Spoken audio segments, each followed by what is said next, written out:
안녕하십니까, 청취자 여러분. 의학은 불확실성의 과학이자 확률의 예술이다. 윌리엄 오슬러 경의 이 유명한 말처럼 오늘 저희는 의사들이 정말 매 순간 마주하는 그 불확실성 속에서요, 어떻게 환자를 위한 최선의 결정을 내리는지, 그 복잡하고도 흥미로운 과정을 아주 깊이 들여다보려고 합니다. 저희가 오늘 분석할 자료는 임상의학 의사결정 원리에서 가져온 내용인데요. 단순히 정보를 나열하는 게 아니라 의사의 머릿속, 그 복잡한 사고의 핵심을 한번 같이 파헤쳐 보겠습니다. 준비되셨나요? 자, 그럼 먼저 임상 전문성이란 개념부터 짚고 가야 할 것 같아요. 자료를 보니까요, 이게 정의하기가 까다롭다고 하네요. 네, 맞습니다. 체스나 운동처럼 딱 떨어지는 등급이 있는 것도 아니고, 심지어는 최고의 실력을 가진 의사 선생님조차 자기가 왜 그런 판단을 했는지 명확하게 설명하기 어려워한다. 이 점이 좀 재밌더라고요. 그렇죠. 그리고 여기서 중요한 포인트 하나가 전문성이 굉장히 영역 특수적이라는 겁니다. 영역 특수적이요? 네, 예를 들면 심장 질환 중에 비대심근병증 진단의 대가라고 해도요. 폐렴이나 폐혈증처럼 전혀 다른 급성 질환에 대해서는 오히려 경험이 좀 적은 수련회보다 판단이 느릴 수도 있다는 거죠. 아, 그러니까 특정 분야의 아주 깊은 지식이나 경험이 다른 영역으로 쉽게 이렇게 전이되지가 않는다는 거예요. 이게 첫 번째로 주목할 만한 통찰인 것 같습니다. 단순히 의학 지식을 많이 아는 걸 넘어서는 훨씬 복잡한 능력이군요.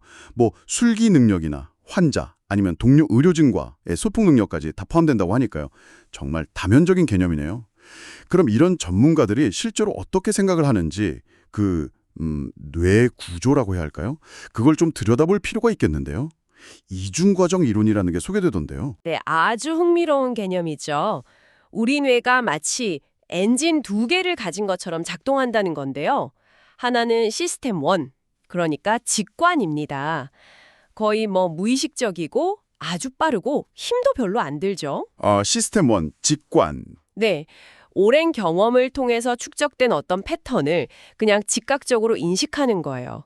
예를 들어 특정 증상 조합을 딱 보고 이건 그 병, 이렇게 바로 떠올리는 식이죠. 오, 마치 베테랑 형사분이 범죄 현장만 쓱 보고도 사건의 윤곽을 그리는 것 같은 그런 느낌인가요? 그럼 다른 엔진, 시스템 2는 뭔가요? 시스템 2는 분석적 사고라고 할 수 있습니다. 이건 훨씬 느리고요. 의식적이고 또 노력이 필요하죠.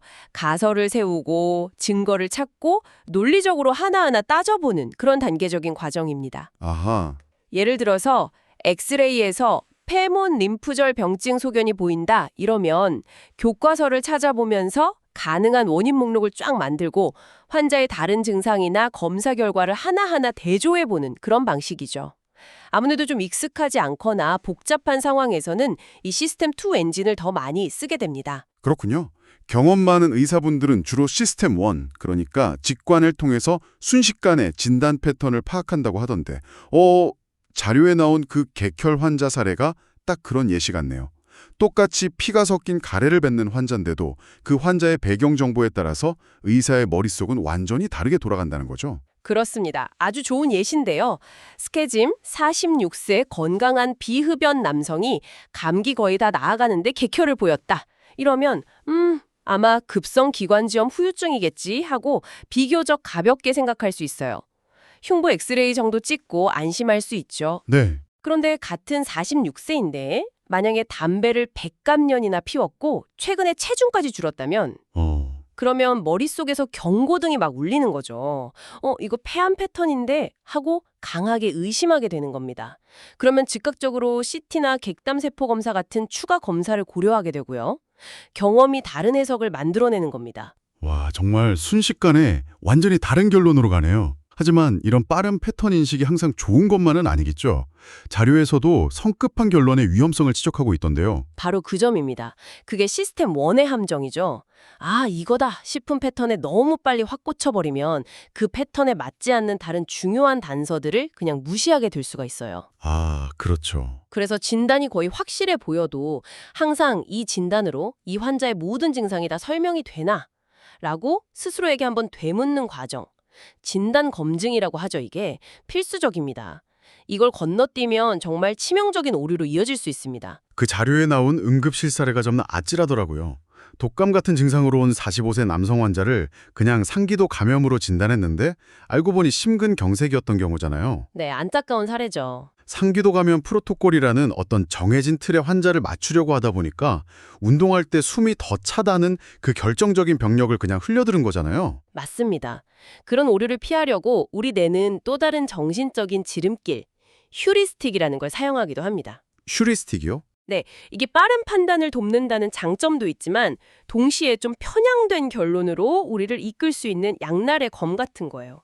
몇 가지 대표적인 휴리스틱을 살펴보는 게 의사들의 사고 과정을 이해하는 데 아주 중요합니다. 특히 대표성 휴리스틱과 가용성 휴리스틱, 이 두 가지가 임상 현장에서 자주 문제를 일으키곤 하죠. 대표성 휴리스틱. 대표성 휴리스틱은 환자의 모습이 특정 질병의 전형적인 모습과 얼마나 닮았느냐, 여기에 기반해서 판단하는 경향을 말합니다. 예를 들어 고혈압 환자가 두통, 심계왕진, 발한 이 세 가지 증상을 호소하면 이게 교과서에 딱 나오는 크롬치나 세포종의 3대 증상이거든요. 그러니까 그 병을 먼저 떠올리기 쉬운 거죠.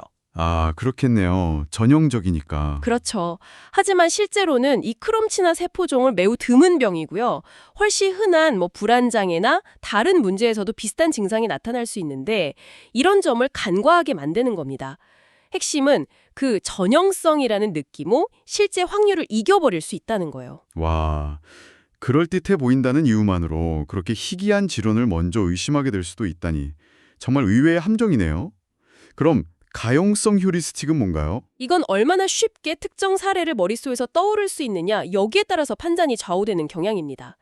예를 들어서 바로 직전에 인후통으로 왔던 환자가 나중에 검사해보니 비혈병으로 진단된 경험을 했다면요.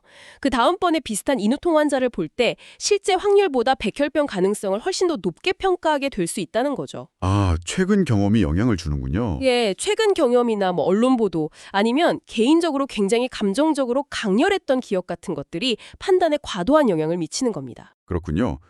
결국 이런 휴리스틱들은 빠르고 효율적이긴 한데 자칫하면 잘못된 길로 인도할 수도 있다. 이런 거네요. 맞습니다. 그래서 좀 복잡하거나 애매한 상황에서는 시스템 2, 그러니까 분석적인 사고가 중요해지는 거고요. 그때 사용하는 게 가설연형 모델이라고요? 네, 맞습니다. 마치 탐정처럼 접근하는 방식이라고 생각하시면 쉬워요. 환자가 주로 호소하는 증상 같은 초기 단서를 가지고 가능한 용의자 목록, 즉 가설 목록을 먼저 만듭니다. 네. 그리고 자세한 병력 청취나 신체 검진을 통해서 증거를 수집하면서 이 가설 목록을 계속 수정해 나가는 거죠. 어떤 가설은 더 유력해지고 어떤 가설은 탈락하고 때로는 전혀 예상치 못했던 새로운 가설이 등장하기도 하고요. 여기서 흥미로웠던 점은 없다는 정보, 그러니까 음성 소견도 굉장히 중요한 단서가 된다는 거였어요. 아주 중요한 포인트입니다. 놓치기 쉬운데요. 특정 증상이나 징후가 없다는 사실이 특정 질병을 배제하는 데 결정적인 역할을 할 수 있습니다. 예를 들면요? 예를 들어 흉통이 있다고 해도 운동과 전혀 관련이 없다면 협심증 같은 허혈성 심장질환의 가능성은 뚝 떨어지죠. 또 갑상선 기능 항진증이 의심되는데 안정시 맥박이 빠르지 않고 갑상선도 만져보니 커져 있지 않다면 역시 그 가능성은 낮아지는 겁니다. 이 없음의 가치를 아는 것이 진단에서 굉장히 중요합니다. 아, 그렇군요.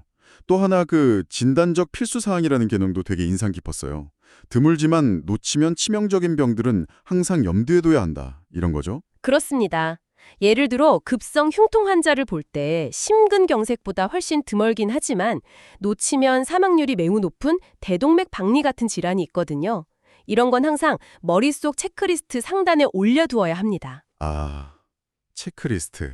혹시 관련된 증상, 예를 들면 양쪽 팔에 혈압 차이 같은 게 있는지 꼭 확인하고 조금이라도 의심되면 즉시 관련 검사를 진행해야 하죠. 일종의 안전망이라고 보시면 됩니다. 네, 자, 그럼 이제 전문가와 초보 의사의 차이점으로 한번 넘어가 보죠. 단순히 지식의 양 차이만은 아닐 것 같은데요. 자료에 따르면 전문가들은 그 지식의 조직화 방식이 다르다고 하던데요. 네, 그게 핵심적인 차이입니다. 전문가는 단순히 방대한 지식을 가지고 있을 뿐만 아니라 그 지식들이 굉장히 체계적으로 연결되어 있어요. 예를 들면 과거에 봤던 유사한 환자 사례들, 묶음, 이걸 견본, exemplar라고 하고요. 또는 질병의 핵심 특징만 요약해놓은 추상적인 모델, 원형, 프로토타입이라고 부르죠.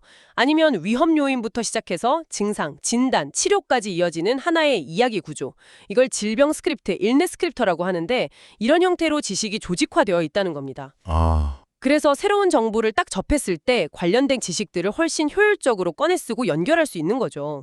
단순히 정보를 저장하는 하드 드라이브 용량이 큰 게 아니라 뭐랄까 그 파일 시스템 자체가 아주 잘 정리되어 있다. 이런 비유가 가능하겠네요. 네, 좋은 비유입니다. 그럼 이런 전문성은 도대체 어떻게 길러지는 걸까요? 뭐 특별한 비법이라도 있나요? 글쎄요, 다른 분야에서는 의도적인 연습, deliberate practice라던가 코칭, 자기 성찰, 메타인지 같은 방법들이 효과가 있다고 많이 알려져 있잖아요. 네네. 근데 놀랍게도 의학 교육 분야에서는 아직 이런 방법들의 효과가 명확하게 입증되지는 않았다고 합니다. 정말요? 네, 여전히 경험 많은 의사로부터 옆에서 보고 배우는 약간 도제식 교육 같은 것이 중요한 부분으로 남아있죠. 어떻게 하면 효과적으로 전문가를 양성할 수 있을지는 아직도 연구가 더 필요한 영역인 것 같습니다. 그렇군요.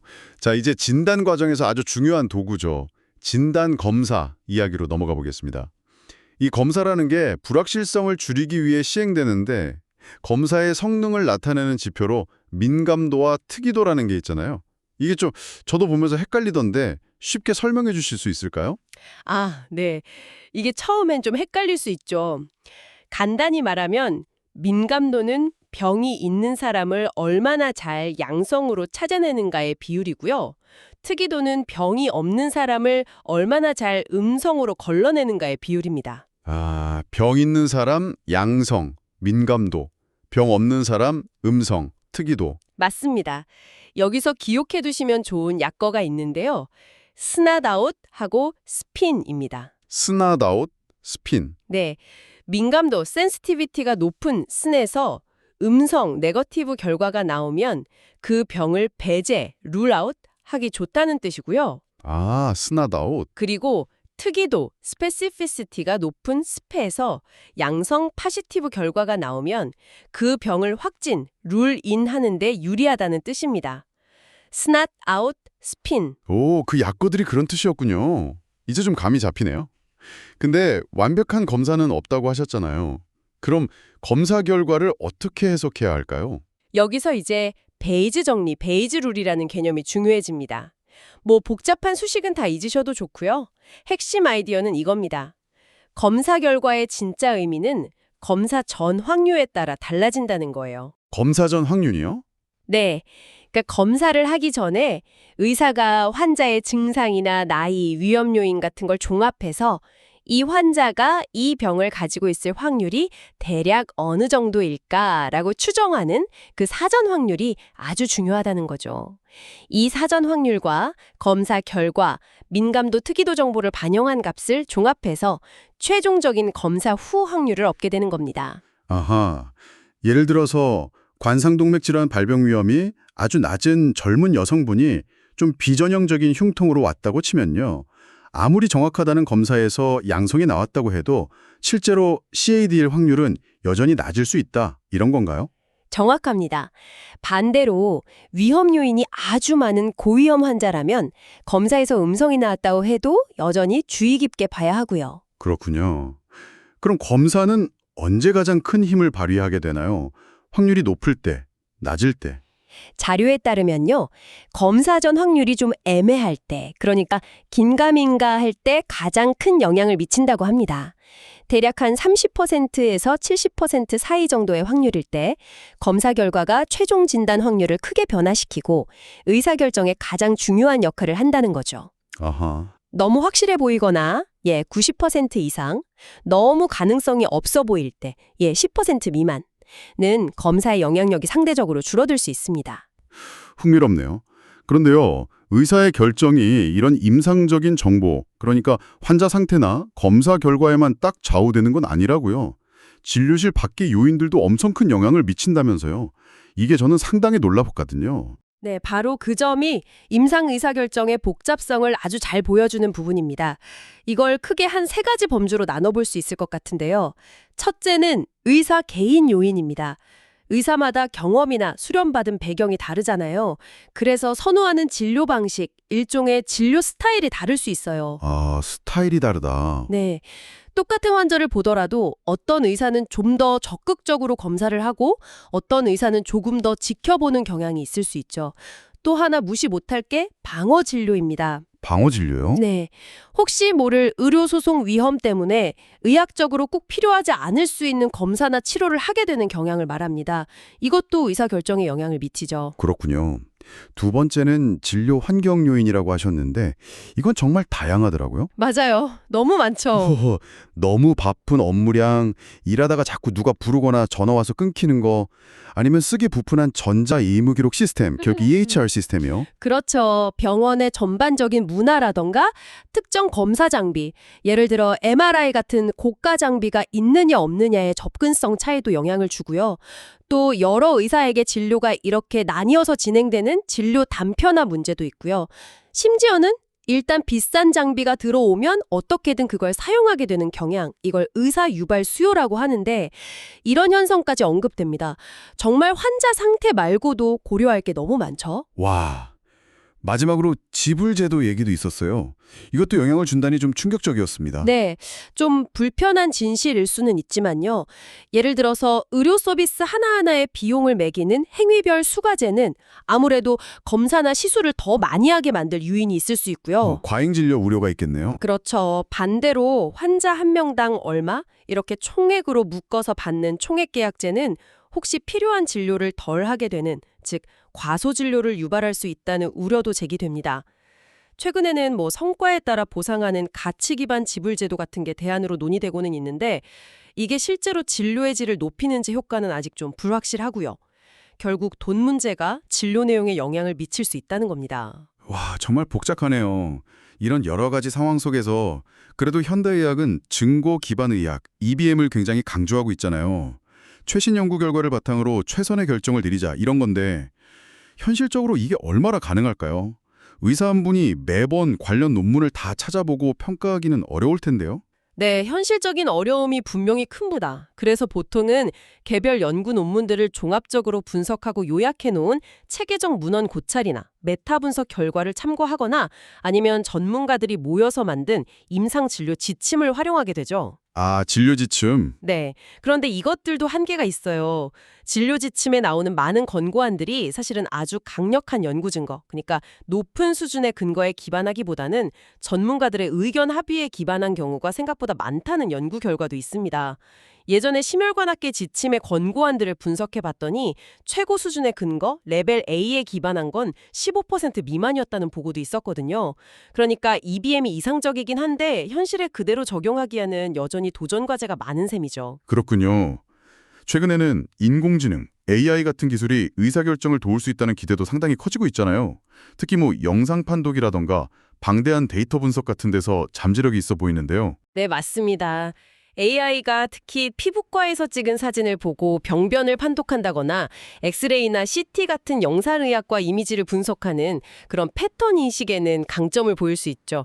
또 진료 기록 작성 같은 걸 도와주는 등 활용 가능성은 상당히 큽니다. 네.